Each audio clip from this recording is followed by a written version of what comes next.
The Last Battle, Chapter 9. The Great Meeting on Stable Hill. For a long time they could not speak nor even shed a tear. Then the unicorn stamped the ground with his hoof and shook his mane and spoke. "Sire," he said, "there is now no need of counsel. We see that the ape's plans were laid deeper than we dreamed of. Doubtless he has been long in the secret traffic with the Tisroc, and as soon as he has found the lion's skin, he sent word to him to make ready for the navy, for the taking of Cair Paravel and of all Narnia.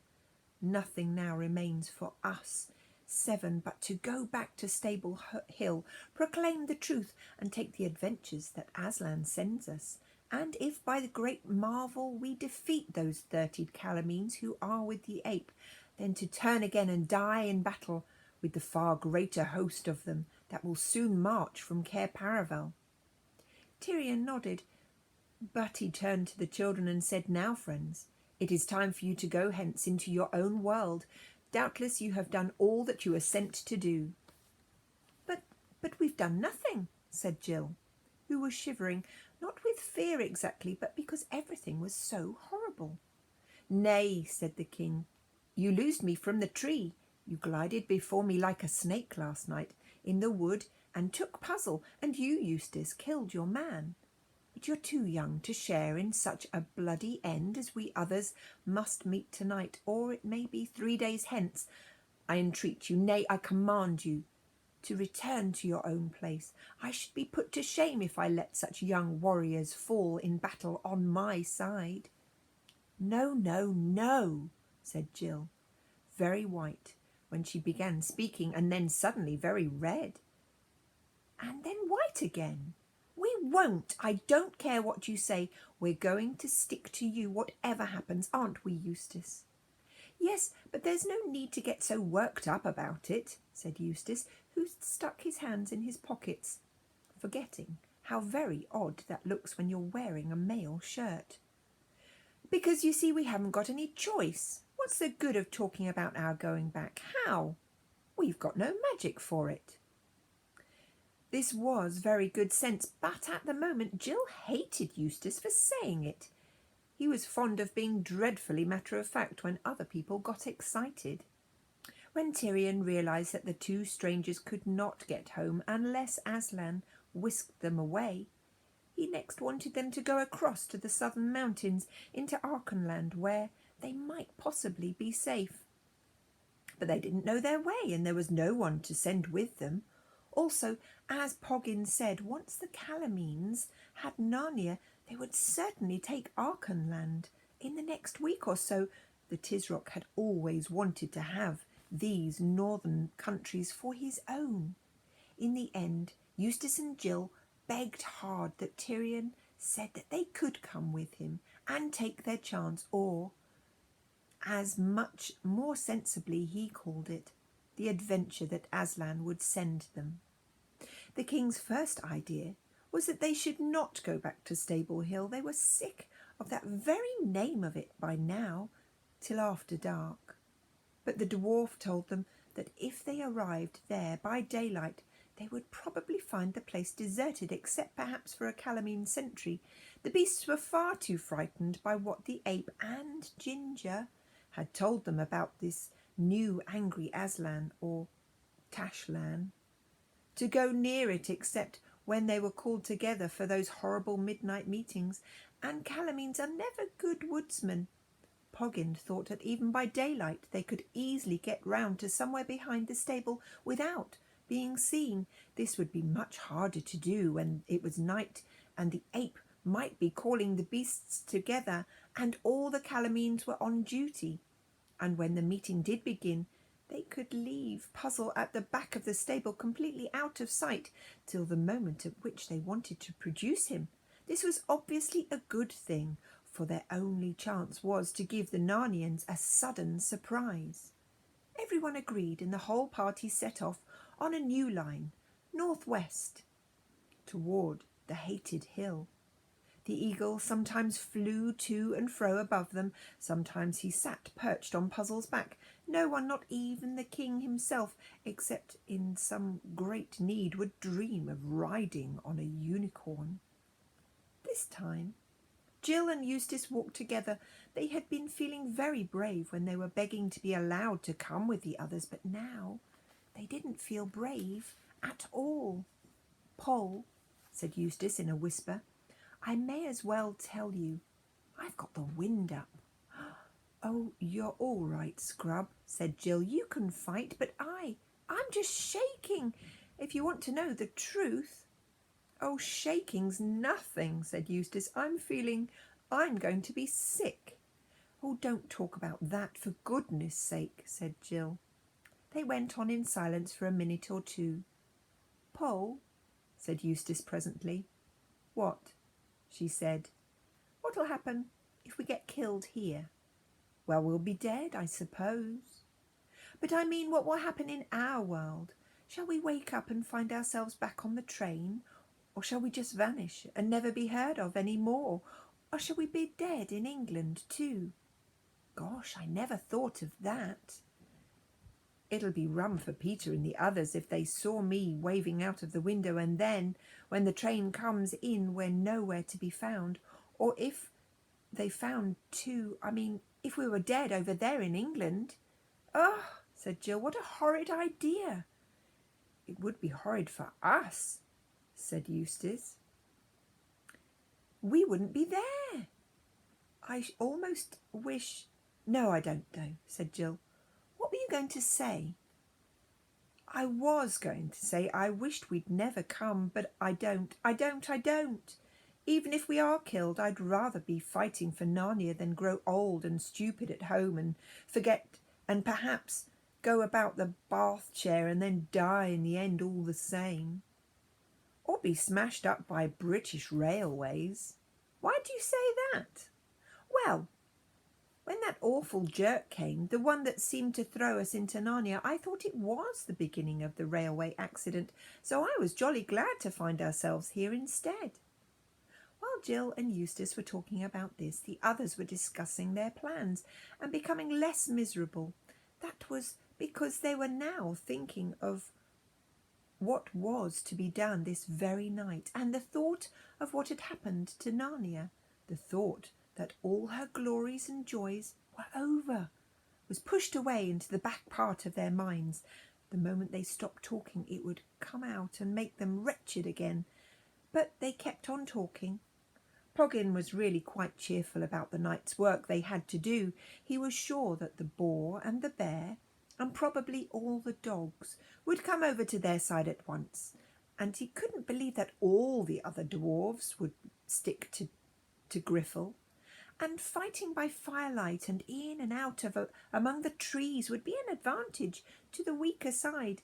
And then, if they could win tonight, need they really throw their lives away by meeting the main Calamine army a few days later?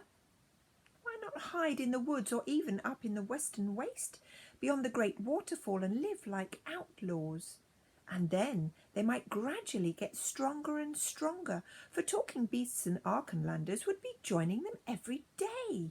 And at last they'd come out of hiding and sweep the Calamines, who would have got careless by then, out of the country, and Narnia would be revived. After all, something very like that had happened in the time of King Miraz. And Tyrion heard all of this and thought, but what about Tash? And felt in his bones that none of it was going to happen, but he didn't say so.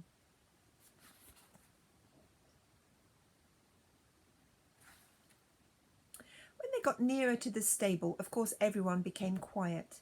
Then the real woodwork began. From the moment at which they first saw the hill to the moment at which they all arrived at the back of the stable, it took them over 2 hours. It was the sort of thing that one couldn't describe properly unless one wrote pages and pages about it. The journey from each bit of cover to the next was a separate adventure, and there seemed to be a very long waits in between and several false alarms. If you are a good scout or a good guide, you'll know already that it must have been like. By about sunset, they were all safe in a clump of holly trees about 15 yards behind the stable. They all munched some biscuits and lay down. Then came the worst part, the waiting. Luckily for the children, they slept for a couple of hours, but of course they woke up when the night grew cold, and what's worse, woke up very thirsty and with no chance of getting a drink. Puzzle just stood shivering a little with nervousness and said nothing. But Tyrion, with his head against Jewel's flank, slept as sound as if he were in his royal bed at Cair Paravel, till the sound of a gong beating awoke him, and he sat up and saw that there was firelight on the far side of the stable, and knew that the hour had come. "Kiss me, Jewel," he said, "for certainly this is our last night on earth, and if I ever offended against you in any matter, great or small, forgive me now." "Dear King," said the unicorn, "I could almost wish you had, so that I might forgive it. Farewell. We have known great joys together. If Aslan gave me my choice, I would choose no other life than the life I have had, and no other death than the one we go to." Then they woke up Farsight, who was asleep with his head under his wing. It made him look as if he had no head at all, and crept forward to the stable. They left Puzzle, not without a kind word, for no one was angry with him now, just behind it, telling him not to move till someone came to fetch him, and took up their positions at one end of the stable. The bonfire had not been lit for long, and was just beginning to blaze up. It was only a few feet away from them, and the great crowd of Narnian creatures were on the other side of it, so that Tyrion could not at first see them very well, though of course he saw dozens of eyes shining with the reflection of the fire, as you've seen a rabbit's or cat's eyes in the headlights of a car. And just as Tyrion took his place, the gong stopped beating, and from somewhere on his left 3 figures appeared. One was Rishdar Tarkan, the Calamine captain. The second was the ape. He was holding on to the Tarkan's hand with one paw, and kept whimpering and muttering, "Not so fast, don't go so fast. I'm not at all well. Oh, my poor head. These midnight meetings are getting too much for me. Apes aren't meant to be up at night. It's not as if I were a rat or a bat. Oh, my poor head." On the other side of the ape, walking very softly and stately, with his tail straight up in the air, came Ginger the cat. They were heading for the bonfire, and were so close to Tyrion that they would have seen him at once if they had looked in the right direction. Fortunately, they did not. But Tyrion heard Rishta say to Ginger in a low voice, "Now, cat, to thy post. See thou play thy part well." "Meow, meow, count on me," said Ginger. Then he stepped away beyond the bonfire and sat down in the front row of the assembled beast, in the audience, as you might say. For really, as it happened, the whole thing was rather like a theatre. The crowd of Narnians were like the people in the seats, and the little grassy place just in front of the stable, where the bonfire burned and the ape and the captain stood to talk to the crowd, was like the stage. The stable itself was like the scenery at the back of the stage, and Tyrion and his friends were like the people peering round from behind the scenery. It was a splendid position. If any of them stepped forward into the full firelight, all eyes would be fixed on him at once. On the other hand, so long as they stood still in the shadow of the end wall of the stable, it was 100 to 1 against their being noticed. Rishta Tarkan dragged the ape up close to the fire. The pair of them turned to face the crowd, and this, of course, meant that their backs were toward Tyrion and his friends.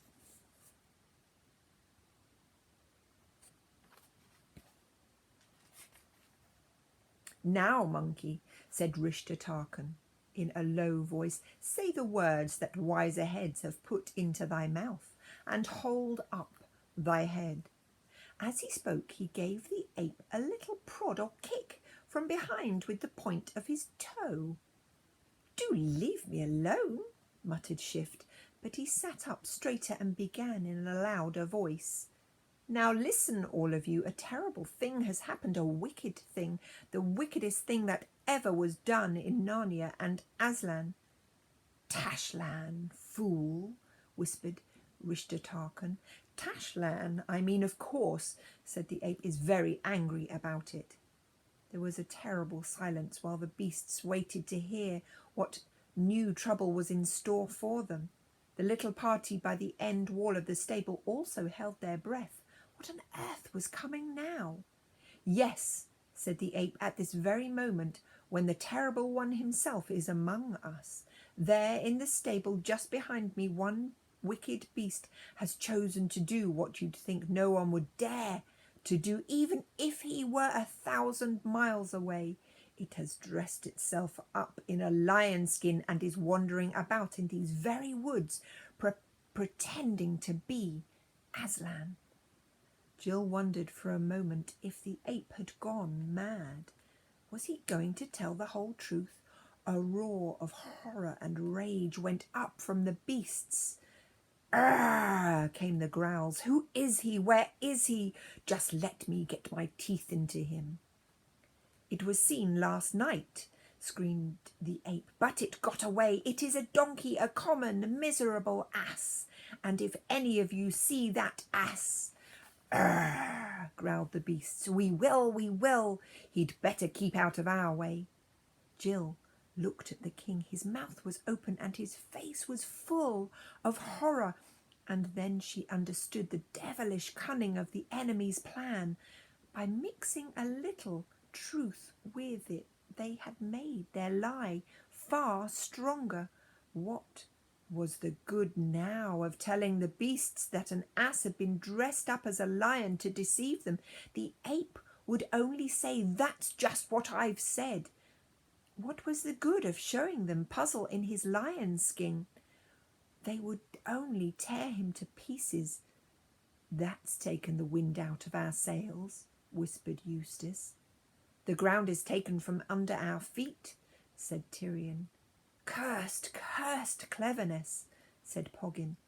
"I'll be sworn that this new lie is of Ginger's making." And that's the end of the chapter.